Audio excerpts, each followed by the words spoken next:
Hi, hi everyone. I think I will speak for 15 minutes, then we do the Q&A. I think it's valid. Yeah, cool. Awesome. Um, Hi. I don't know if you guys can hear me at the back. I was supposed to scream at the mic, and I was sitting at the back and couldn't hear much, so I had to walk to the front. So hopefully, if you guys cannot hear well, just like raise your hand or something, and we'll just go louder and louder and louder until it becomes completely unbearable for the people on the front. My name is Fernando Machado. I'm the Chief Marketing Officer for the Not company. We call it NotCo. I've been on this position for almost 6 months now. Time flies. It's my first time working on a startup. I'm really excited about that. I'll talk a little bit about that as I go. Before NotCo, I spent almost 8 years at RBI, which is Burger King, Popeyes, and Tim Hortons. Well, actually, before NotCo, I spent 2 years in Activision Blizzard, then almost 8 years on RBI, and then a lifetime at Unilever. I was there for 18 years. And I always worked with kind of like saying that I had a startup mindset. You know, I never loved the bureaucracy and how hard things were to get approved on the large CPG and large QSR. But what the hell did I know, right? I never worked on a startup before. So it was just words. So now I have the opportunity to do that and work on a business like little. And that has been like a really, really fun. Since we're talking about innovation and marketing, I thought that a presentation that talks a little bit about the type of innovation we're doing with AI, it would be like really like a good fit. So we'll talk a little bit. We'll have a super nice Q&A, and then we also have like some time at the end for you guys to ask questions, comments, and all that good stuff. Please, someone raise their hand when it's like 10 minutes in so that I don't completely screw up like the agenda. So NotCo, like the whole premise of NotCo started with a question, which was why not? In fact, I'm usually wearing a why not t-shirt, but at this time I only have one, and I was wearing it yesterday, that's why I'm in white today. And the thing is, our founders back like 7-8 years ago, the company started in Chile.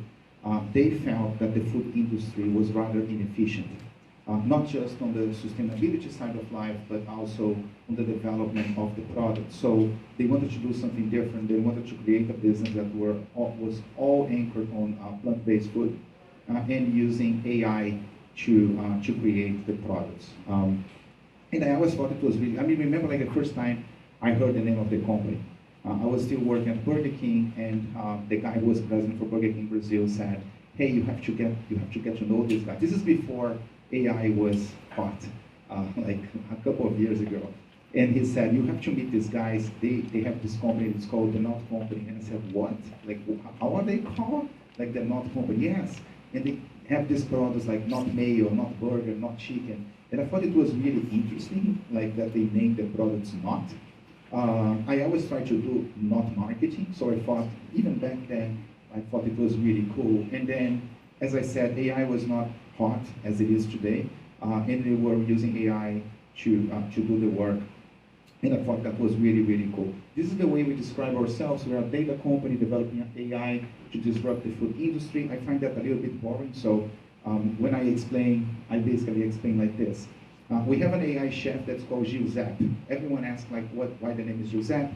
The name is Giuseppe because back in the mid-1500s there was this Italian artist called Giuseppe Archimboldo. I'm probably butchering his name. And he used to do these portraits with vegetables and fruits. You probably have seen one at some point. So it's kind of like creating art with plants, creating art with vegetables and fruits. That's why we named the AI Giuseppe.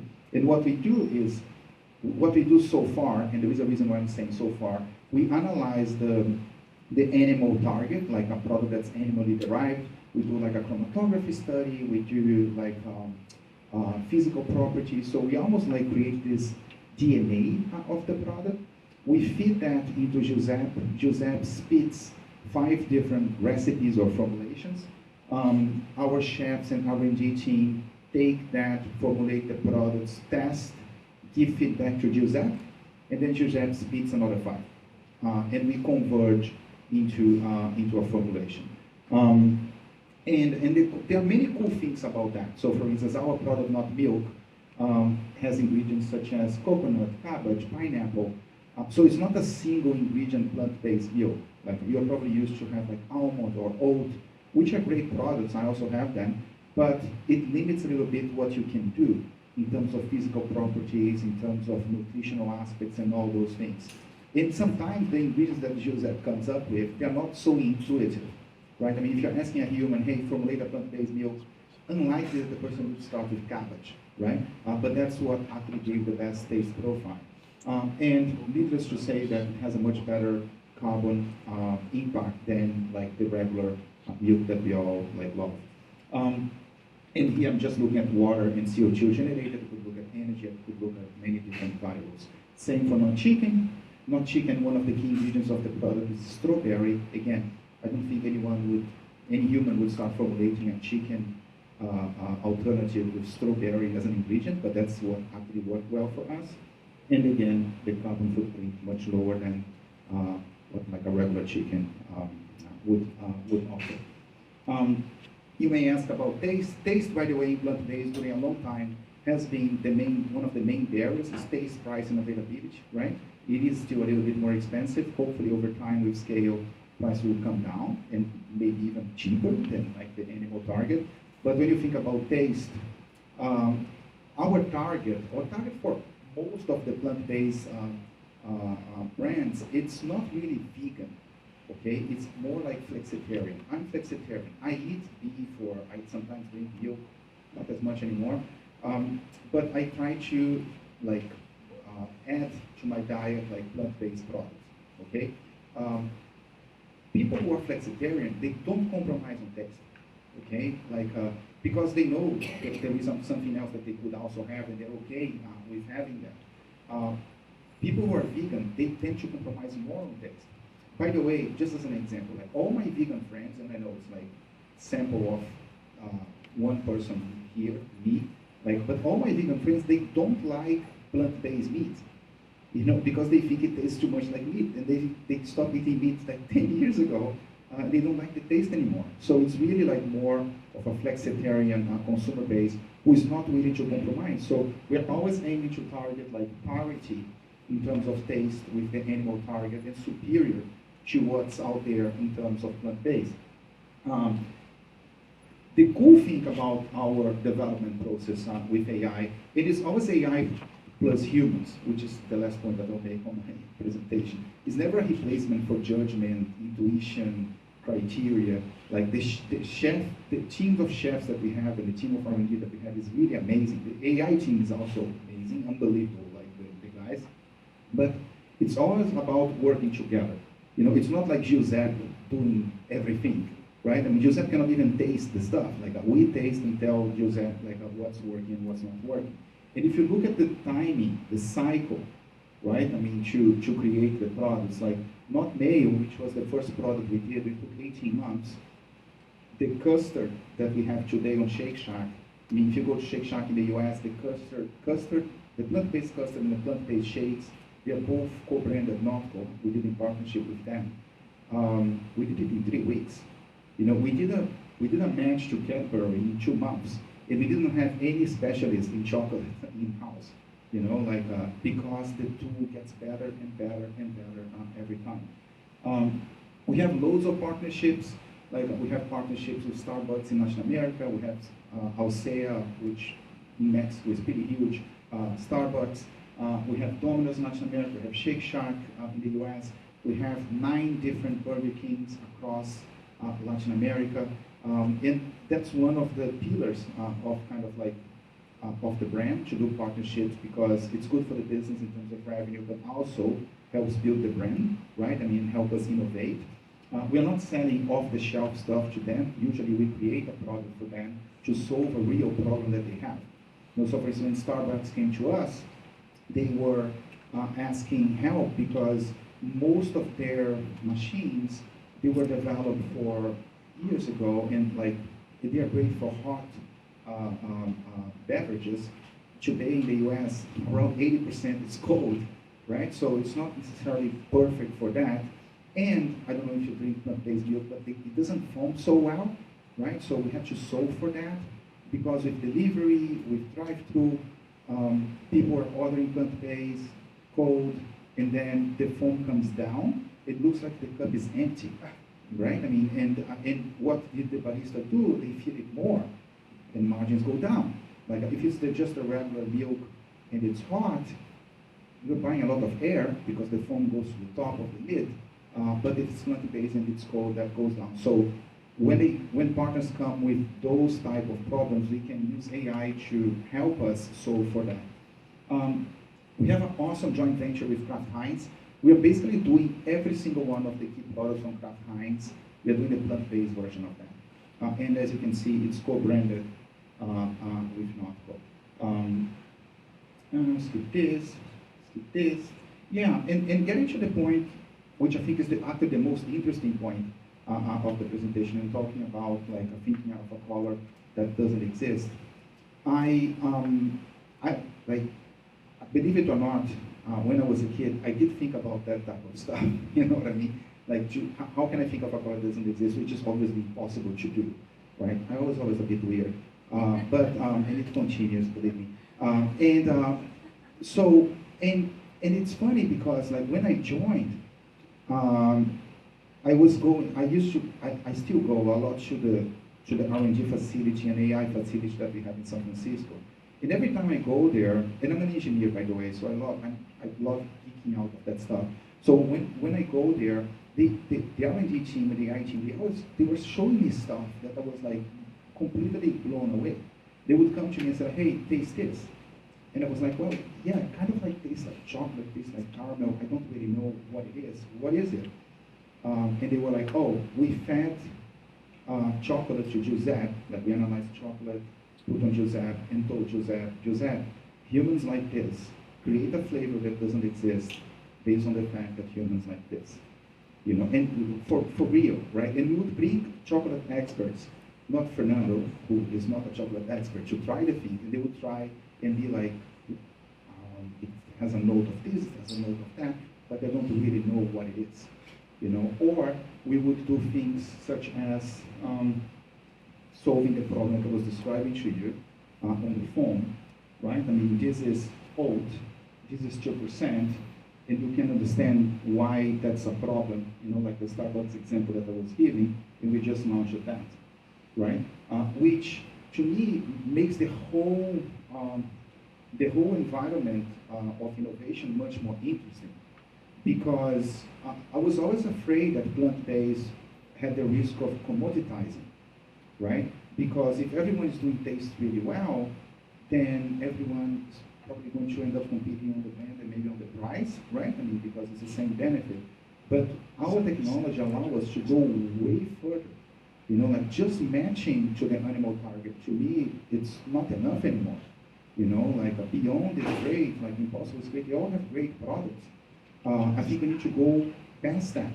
You know, and I don't think that just arguing the sustainability point is enough. It's like, for instance, if you think about Tesla is not talking about the benefits of sustainability of an electric car. You know, it happens that there are benefits of sustainability of an electric car, but you are buying because of the autopilot or the brand or because it's fancy or the design or the door opens up and whatnot. You are buying because there are other benefits for you, you know. And I truly believe on that. I really think that the industry will evolve and hopefully will be on the forefront of that evolution. This is just an example of something that we did in Brazil. Like in Brazil, we have a competitor from Danone that has 85% of market share in the protein shake market, and we want to come after that. They are animal derived, we are vegetables, so we can have a better balance between proteins and carbs. Like you have much more carbs if you are animal. So we did a whole campaign for the launch of this product that was calling attention that our competitor has actually more carbs than protein. And it went really well. I mean, we sold out, we have all sorts of supply chain issues, which we all love. And then just to wrap it up, this is something that we are working on right now. Because every time I go to San Francisco, the guys show me stuff that it's amazing and really helpful in terms of explaining the technology. But some of it is not necessarily commercially viable in terms of like revenue or scale. So for instance, they show me like a mole sauce that has no chocolate and no animal. It's amazing. You know, I lived in Mexico and I know how it should taste, it's really like mind-blowing. I don't think there is a market for plant-based mole sauce in the US, right? Or they show me this, which I love, fried not chicken skin. It's like a chicharron with chicken skin. Again, I don't think this will fly necessarily in the US, but it does an amazing job in terms of marketing to explain like how we got to that and how we did that. That was done using, the mole sauce was done using precision fermentation and AI, which is a really cool story, and believe me, I don't have time to explain, but it's a really cool story to tell, to explain what you're capable of doing. So we came up with this idea, and we're going to do like drops, limited edition of products that you can buy online. It could be like maybe like 500, 1,000, but literally like just to push and explain the technology and explain the type of innovation we can come up with. And then just to wrap it up, and I know I went really fast, but hopefully I think that you got more out of our conversation and the Q&A. I see a lot of debate around like, oh, AI is going to replace all our jobs or destroy the planet Earth and all the good stuff, or that bad stuff, I should say. And look, I mean, I don't know, like I'm Brazilian, I'm hopeless, optimistic, and I see AI as a tool, that will augment like human capacity. I don't see, oh, now that we have Midjourney, I need less people in the agencies. No, it's the other way around. Now that I have Midjourney, I can do even more stuff, and faster. And instead of creating 2 assets and do A/B testing, I'll do 3,000, and optimize for that. So I think that AI is here to stay. I don't think it's like the metaverse or the buzzword of the moment. By the way, last year or 2 years ago, I was already like, I was in gaming and was telling people, oh, everyone's talking about metaverse. Like, I play Second Life. Like, I knew what metaverse was like a long time ago. World of Warcraft is metaverse. And people are like, oh, I work for a bank. I want to create a bank inside of the metaverse. And I would say, I don't want to go to the bank in my real life. Like, why the hell would I want to go like in the virtual world? So there was no real utility for people. And I think in the case of AI, there is. And that's why it's here to stay. And that's why I think we should embrace it and use it as a technology to augment our capacity as humans. That's all I had in terms of presentation. Thank you. Hopefully you enjoyed, and hopefully the team on the back heard a little bit what I said. Thank you.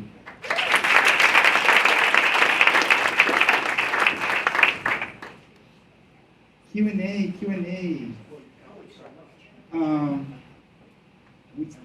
We still have like a good chunk of time, right? I think we better with that, right? The other one doesn't work so well. How are you, sir? So that was fantastic. I knew when we spoke earlier that he had a lot to say, and that this is a very interesting company. And actually, one of the first things I found fascinating, which I enjoyed, you didn't talk about it, but your first attempt at mayo, the color that it was, right? That Giuseppe had recommended dill. Was that right? So it actually had green milk, or it was milk, not mayo.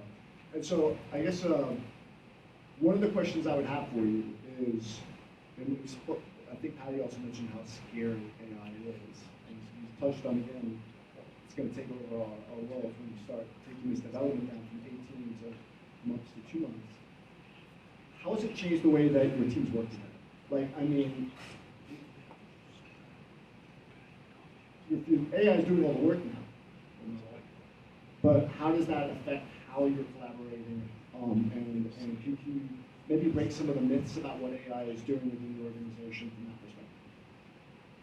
Yeah, like in both, like all our product development is grounded and rooted in AI, right? I mean, every single product that we do leveraging Giuseppe and the database that we have and optimizing the formulation using AI. We try to use a lot of AI in marketing too. Not necessarily like to save money or anything like that. We use it for 2 reasons. Like, first reason, because I think that every time we do something in marketing using AI, it gives me space to talk a little bit about how we develop the products. You know what I mean? Like, it's kind of like linking the 2 things. And also, it gives us the opportunity to prototype and try new things faster. You know, so for instance, we are about to launch in a new category in Chile. And it's a really cool product, and it was really like big time driven by AI. So we thought, why don't we use some AI tools to create inspiration for the design of the product? Why don't you use some AI tools to create inspiration for the advertising campaign of the product? But it was always inspiration.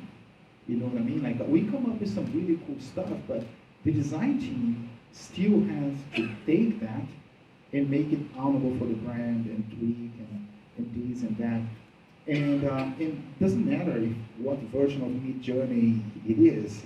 You know what I mean? Like I think that the output will be better if you are doing that paired to real people, like on the driving seat of the development. You know, so I think that in short, it allowed us today to do more and to do it faster. But I don't see any of our creative partners or internally, oh, we can reduce headcount because we are using more AI. You know, it would be like, oh, let's reduce headcount because things are more efficient because now we have email.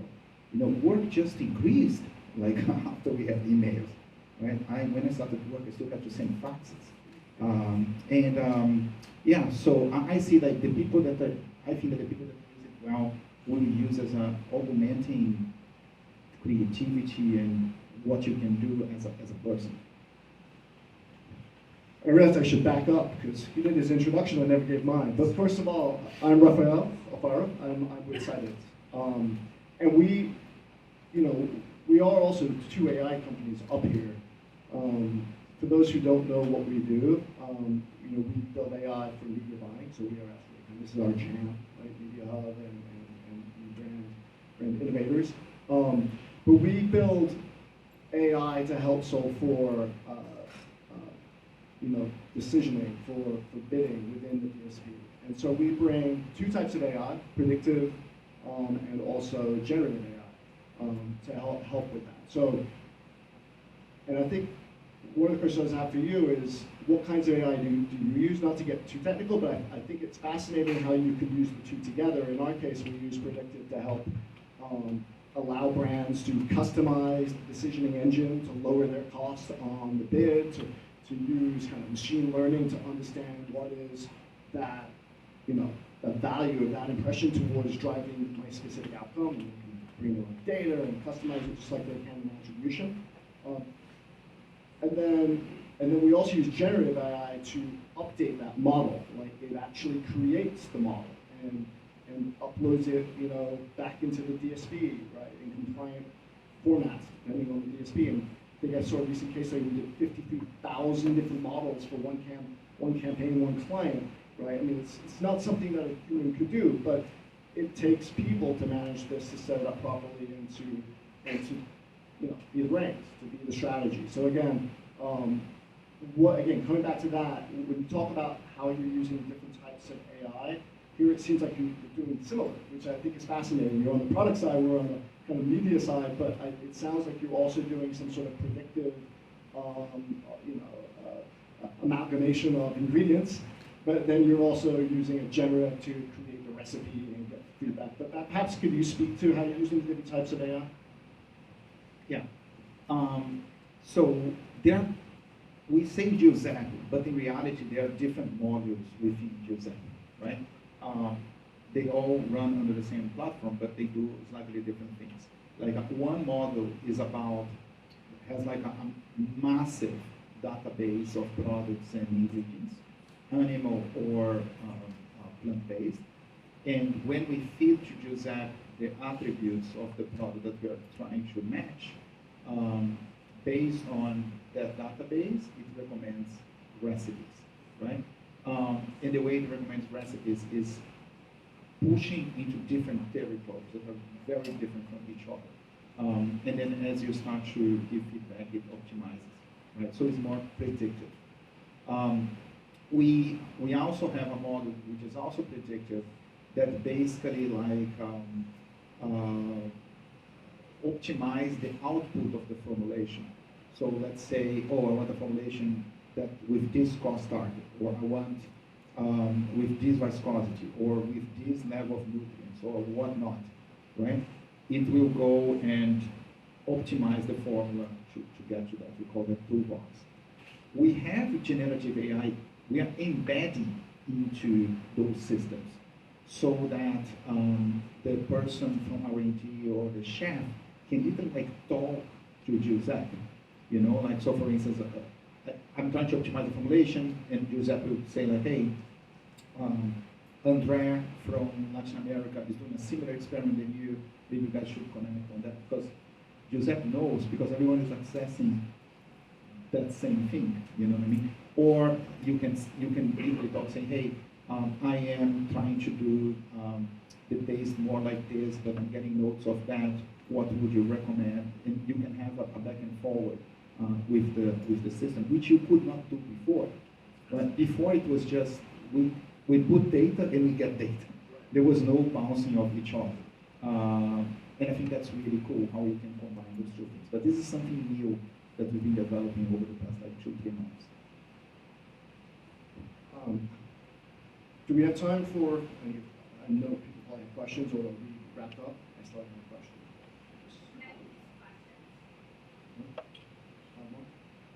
One more? Yes. So I don't even know where to start with this. We're running out of time. We covered a lot of ground there. But well, maybe we should go to a question because I lost my train of thought. Does anyone have questions? Yeah. Are you feeding back in success of a product into the AI model? So, you know, if you're saw great success with Hyper in the sales and you saw stronger ROI there, or great sales more so than with your Neo, are you feeding that back in? And in that case, and then so that it goes, hey, this combo or this formula works better than another. We don't feed business results. What we feed is the evaluation, whatever that evaluation may be, of the recipe or formula that AI gives to us. You know, so for instance, imagine that we are trying to develop a chocolate, right? When after I finish the recipe, I will measure some physical attributes of the stuff, but no physical attribute will give you overall opinion or purchase consideration, or so I may run a panel with consumers or a panel with experts, and I will take that index and I will feed back to the AI. But we don't feed like business results. It's more like focus on the product evaluation. I think that there are many other things that can impact business results beyond just the product. So I think it's easier for Giuseppe to understand if you focus on that area. That's kind of jarred my memory. But we were speaking in our business, like the sophistication of the AI is super important, right? Like how much of it is it self-learning?